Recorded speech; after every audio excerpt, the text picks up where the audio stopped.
Welcome to part 1 out of 2 in this mini-series where I will be showing you common problems with heavenly tourism, books and movies that are sold by the millions all around the world. The ignorance, the interest and the cash flow runs high when it comes to heavenly tourism. The amount of people that just eats this material up is quite disturbing, and the claims we typically get from heavenly tourists are something that Christians should take with highest discernment.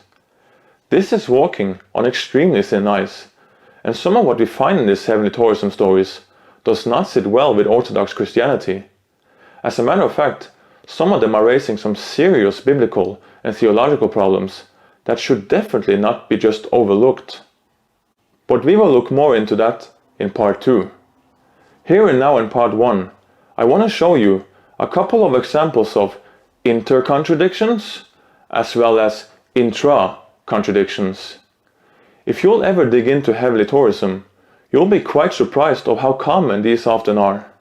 Now, I want to keep these 2 videos in this mini-series on a more YouTube-friendly length, so addressing all the problems and examples would simply just be too time-consuming. So the examples I will be using will be a couple of the bestseller ones that came out of USA. My goal here with this mini-series is to present to you a 4-way critical test method that you can apply yourself to these multi-millions of dollars books and movies.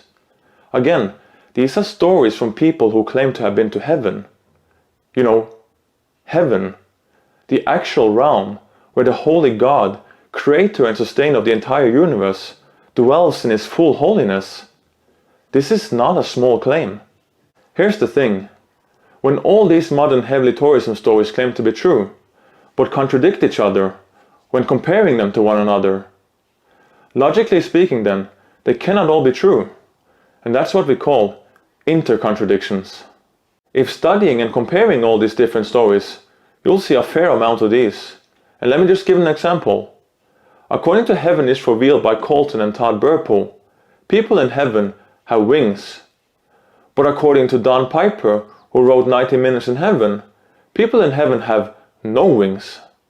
By the way, Lynn Vincent, the ghostwriter of Heaven is Revealed, was reluctant to include Burpo's statement that except from Jesus, everybody in heaven have wings and fly places, being concerned that Orthodox Bible-believing Christians will then soon call out the book as a hoax.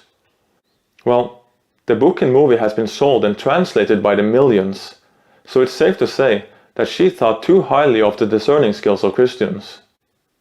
When digging deeper into these heavenly tourism stories, one quickly comes to realize that oftentimes they are not just contradicting one another, oftentimes they are contradicting themselves. And this is what's called intra-contradictions. Let me just give you one example using the other popular book that I just mentioned, 90 Minutes in Heaven by Don Piper. Out of the 205 pages in this book, only 15 pages are spent on describing his 90 minutes of actually being there in heaven. Now there's a lot I could have said about that, but I will not go there now. Anyway, we get a lot of specific information about things that he saw and heard in heaven on those 15 pages. Like for example on page 33 of his 2004 book, where he states loud and clear that, "I did not see God. I saw no luminous glow that might have indicated his divine presence." Now watch this video clip from one of his sermons, recorded 7 years after his book came out.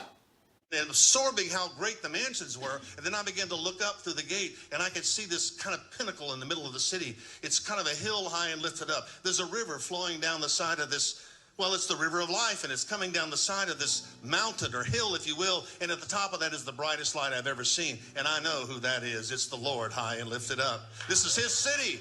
So which one is it? Did not see God? Did not see a luminous glow indicating God's divine presence? Or what his story jumped up to 7 years later?